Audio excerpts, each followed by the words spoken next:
Abra sua Bíblia em Filipenses, no capítulo 4.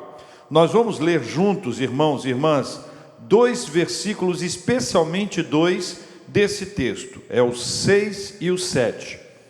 Porque eles se apresentam para nós com uma extrema importância e pertinência para os nossos dias e para o nosso tempo.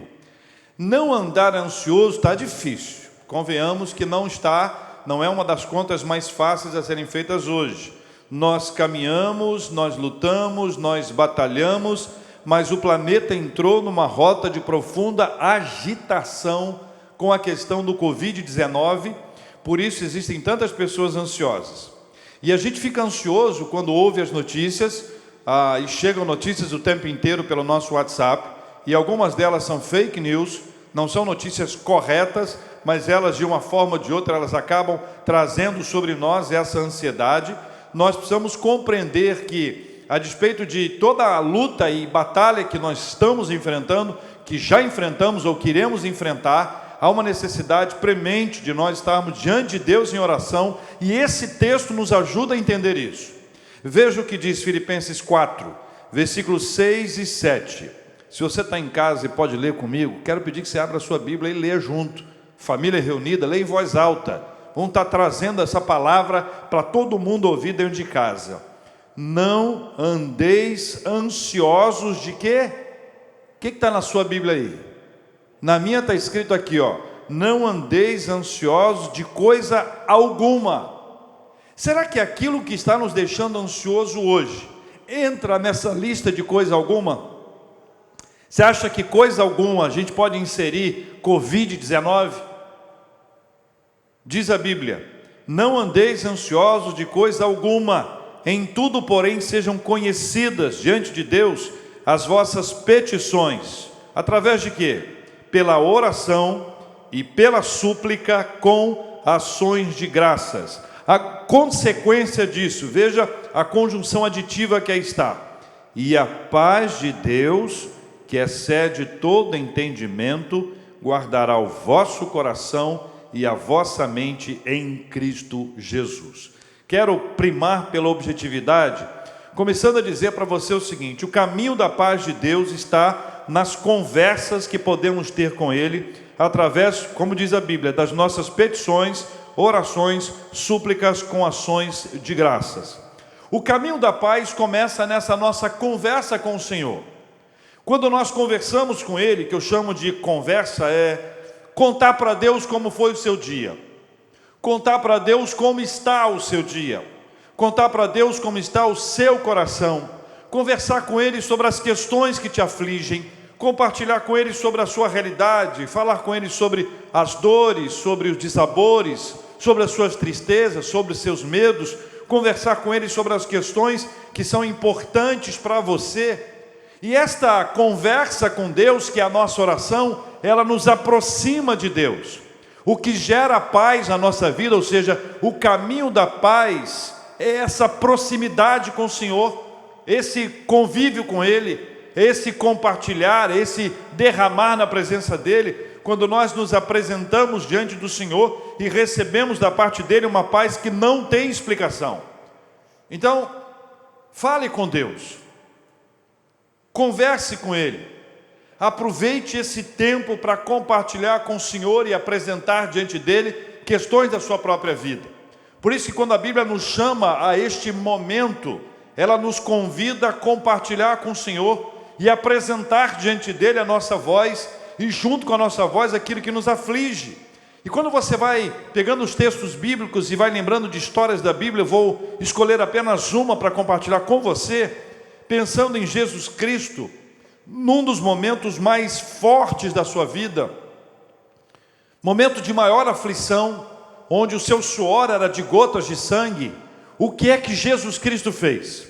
Veja, duas ações são importantes. A primeira é que Ele levou os discípulos, alguns que estavam caminhando mais perto dEle, estavam sendo preparados para um ministério ainda mais intenso adiante. Ele levou essas pessoas com Ele para o Getsêmani, e Ele pediu a essas pessoas que estivessem em oração. Essa é uma parte muito importante. Quando nós conversamos e temos pessoas próximas de nós que vão nos dar um suporte na intercessão. Mas se você conhece o texto bíblico, sabe que os discípulos que lá estavam, eles dormiram. Jesus foi mais adiante e ele orou, e ele conversou com Deus. E aquela conversa com Deus, e você pode observar os termos que ali estão, elas representam para nós um diálogo entre Deus Pai e Deus Filho, que trouxe a Deus Filho essa proximidade maior de Deus Pai, e garantia de paz, segurança de paz, conforto de Deus sobre a vida de Deus Filho, a certeza de que aquele caminho, apesar de difícil e complicado, ele seria amenizado pela presença de Deus ao nosso lado. Quando nós conversamos com Deus, nós compartilhamos com Ele aquilo que nos aflige, o caminho da paz, esse caminho da paz, ele começa a ser trilhado à medida que nós conversamos com Deus, nós apresentamos diante dEle.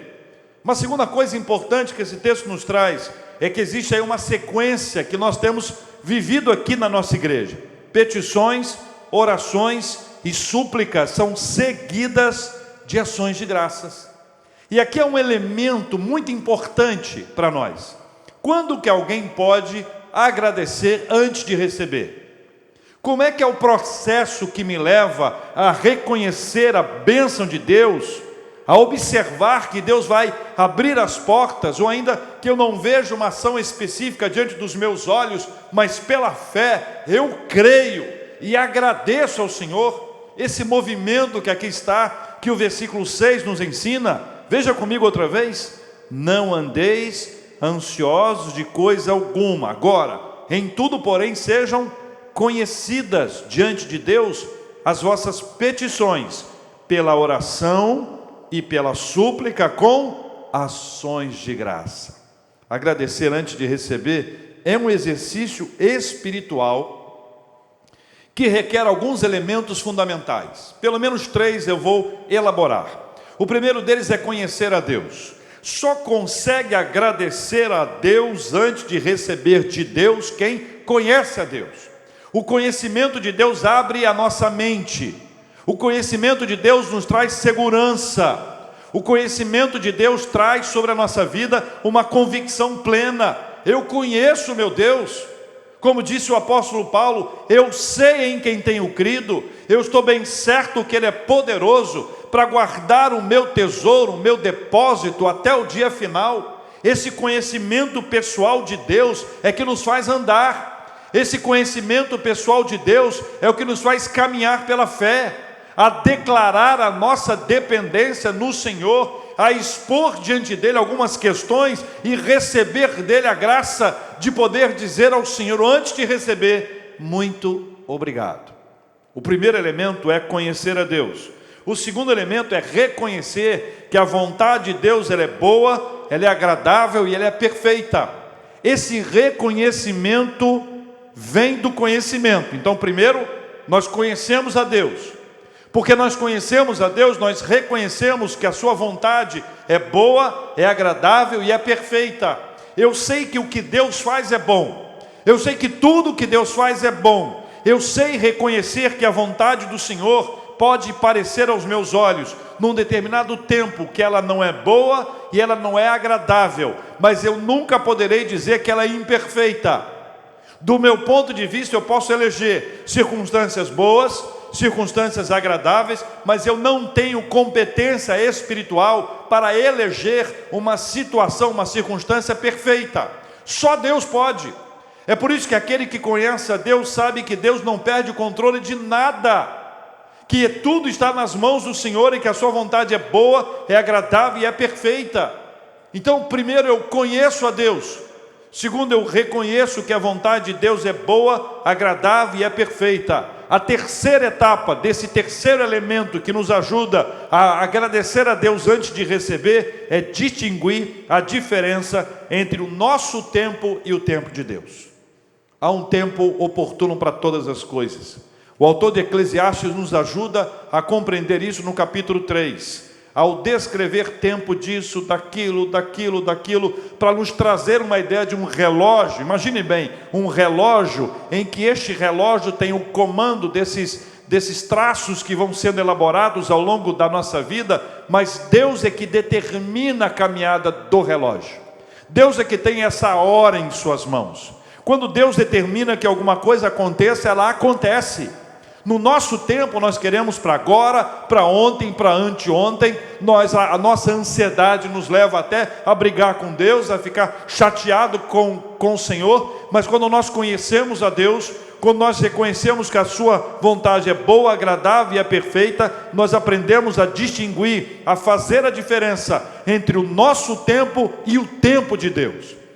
Então, nessa caminhada com o Senhor, nós aprendemos que as nossas conversas com Ele, as nossas orações, elas preparam, elas abrem o caminho para que essa paz invada a nossa vida. E lembre que a conversa com Deus é parte de um relacionamento com Ele. Relacionamento com Deus, ele precisa também de ter uma outra parte que é fundamental para conhecer a Deus, para reconhecer que a sua vontade é boa e agradável e perfeita, e para distinguir o tempo de Deus e o nosso tempo. E este elemento fundamental para a nossa vida é ouvir a palavra de Deus, examinar as Escrituras, receber a palavra de Deus, meditar na palavra dele. A única maneira da gente conhecer a Deus e aí reconhecer a vontade, distinguir o tempo, é quando nós temos um relacionamento com o Senhor. Então, se no primeiro instante eu falo com Ele, eu preciso agora receber da parte dEle. Assim se forma e assim se traça um relacionamento entre um ser humano pecador e o Senhor. Ele nos convida a falar com Ele, da mesma forma que Ele nos ensina e nos ajuda a receber a sua palavra e caminhar na sua palavra. A sequência do texto vai nos ensinar que, embora a gente não possa explicar o caminho de Deus, há um caminho da paz de Deus dentro de nós. Há um caminho da paz de Deus dentro de nós. Eu não sei se você tem capacidade, competência para decifrar um modo da ação de Deus para determinar a paz dentro de nós. Eu não me habilito a descrever essa trajetória. Eu sei que ela começa na conversa, mas como ela se dá ao longo da caminhada, eu não sei. Eu não sei como são as formas em que Deus vai apresentando essa paz dentro de nós, o caminho que Deus vai inserir e vai trazer esse significado extraordinário de enxergar o caos, mas apesar de todo o caos, permanecer em paz. Esse modelo que Deus estabeleceu, que faz com que dentro de nós haja alguma coisa que não pode ser comprada, alguma coisa que não é adquirida pelo meu próprio esforço, alguma coisa que não depende de mim, mas depende exclusivamente de uma ação sobrenatural do Senhor. Veja, quando a Bíblia diz, e a paz de Deus, leia comigo o versículo 7. E a paz de Deus que excede todo o entendimento, o que ela faz? Guardará o vosso coração e a vossa mente em Cristo Jesus. Então vamos entender uma coisa importante. Do ponto de vista humano, um dos maiores teólogos que nós podemos trazer do Novo Testamento é, sem sombra de dúvidas, o apóstolo Paulo. Uma pessoa que conseguiu sistematizar, apresentar conceitos, princípios fundamentais para nós crermos no Senhor. Nós cremos a partir da palavra. E a palavra inspirada pelo Espírito Santo, quem inspirou foi o Espírito Santo. Paulo foi alguém inspirado pelo Espírito Santo, e na sua caminhada com Deus ele foi trazendo, descrevendo, ensinando, orientando e mostrando com a sua própria vida todo esse processo de Deus. Mas Paulo revela a sua incapacidade de descrever, de definir a paz de Deus. Então o que ele diz sobre a paz de Deus? Para ele, a paz de Deus excede todo o entendimento. O que significa isso? Que ela está acima de qualquer compreensão, ela foge da normalidade das nossas conclusões e extrapola a capacidade humana de deduzir. Ou seja, nós não temos condições de definir a paz.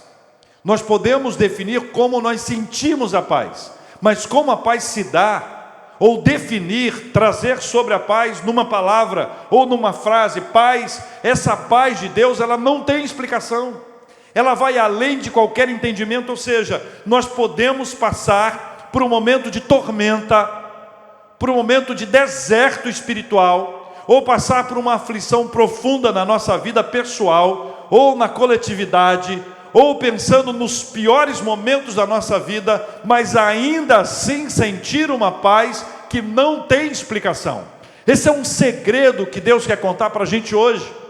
Nessa série Contando os Segredos, nós observamos que definir, pensar a respeito disso, só nos levará a compreender de maneira clara que esta ação é divina, não é humana.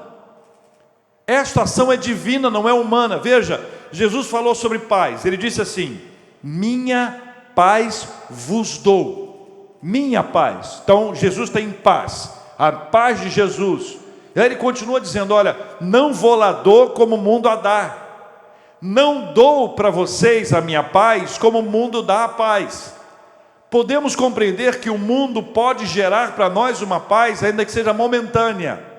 A paz que o mundo dá, ela pode chegar na nossa vida e estou sentindo uma paz hoje, ou dizer assim, esse lugar me dá uma paz, ou essa música me dá uma paz, ou esse espaço, essas pessoas me dão paz.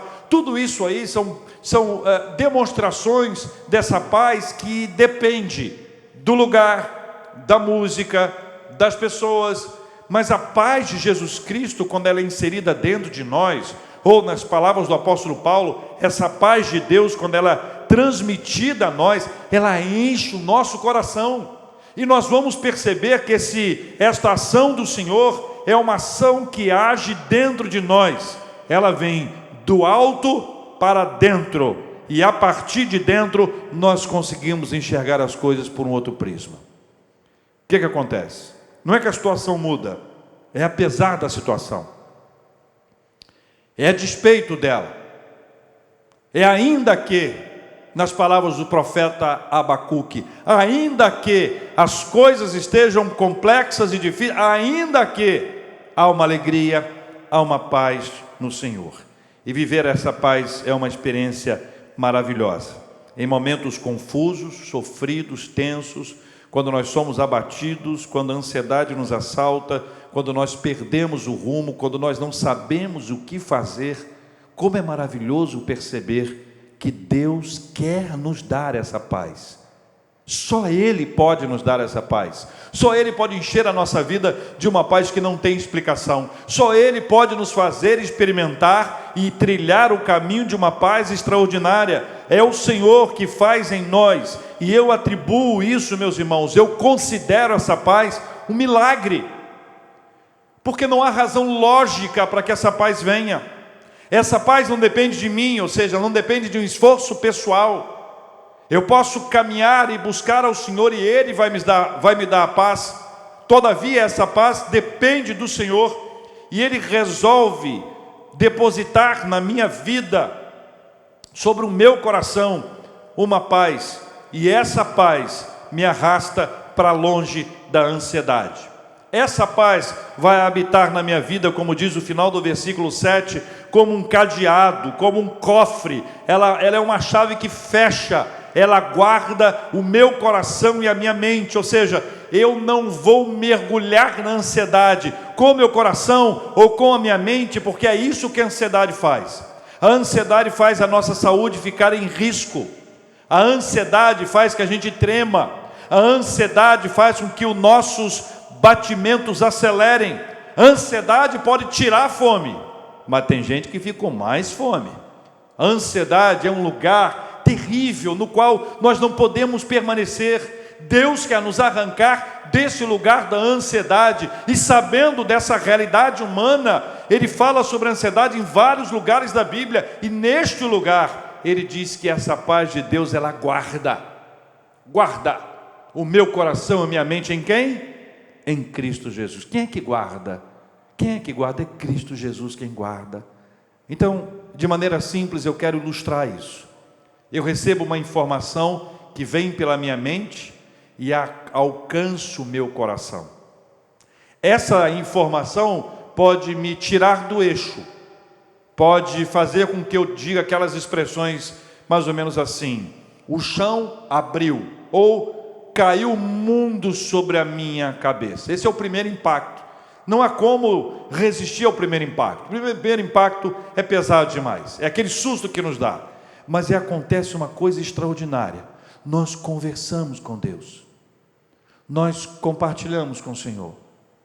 E à medida que nós vamos conversando com Ele, falando com Ele, nós experimentamos da parte dEle uma paz. Quem explica? Ninguém explica. Uma paz que excede a todo entendimento. Essa paz que excede a todo entendimento, ela nos permite viver um milagre, que é o Senhor que guarda o nosso coração e a nossa mente. Jesus nos protege. Jesus que impede que a ansiedade nos tome, nos assalte, nos arranque da normalidade. Jesus insere dentro de nós uma paz tão profunda, que não tem nenhuma comparação. Não depende do, está tudo bem, viu? Está tudo em paz, está tudo resolvido. Não depende disso. Até porque, enquanto os momentos da nossa vida, ainda que tenhamos vivido momentos de profunda tranquilidade e paz, a ansiedade estava dentro. O lugar da ansiedade não é do lado de fora. O lugar da ansiedade é do lado de dentro. Não à toa, a Bíblia nos diz: e a paz de Deus, que excede todo entendimento, guardará o vosso coração e a vossa mente em Cristo Jesus, para que isso não nos aflija. Conclusão: revele diante dele o que te aflige, mesmo que pareça que somente o milagre poderia mudar a situação. Ainda que pareça que só um milagre, vamos lembrar, Deus é dono de todas as coisas. Ele é o Senhor soberano, Ele é o Rei dos reis, Ele é conhecido na Bíblia como Todo-Poderoso. Não há ninguém que tenha poder acima do poder do nosso Deus. Quando você orar, ore acreditando no milagre. Segundo, Ele sabe o caminho exato a tomar. Foi Ele quem estabeleceu a trajetória da paz. Então, quando eu oro por uma paz, nós fomos orar agora pedindo que Deus invada o seu coração com a sua paz. Ainda que eu e você não saibamos qual vai ser a rota dessa paz, qual vai ser o caminho dela dentro de nós, uma coisa eu sei: essa paz inunda o nosso coração. Quero trazer uma palavra a você.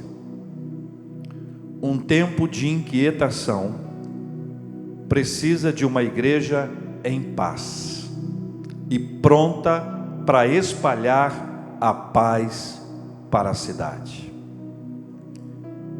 Um tempo de inquietação precisa de uma igreja em paz e pronta para espalhar a paz para a cidade. Não andeis ansiosos de coisa alguma. Em tudo, porém, sejam conhecidas diante de Deus as vossas petições, pela oração e pela súplica com ações de graças. E a paz de Deus, que excede todo entendimento, guardará o vosso coração e a vossa mente em Cristo Jesus. Nós vamos orar juntos, vamos cantar e na sequência vamos orar e nós vamos clamar ao Senhor para que essa paz invada o seu coração.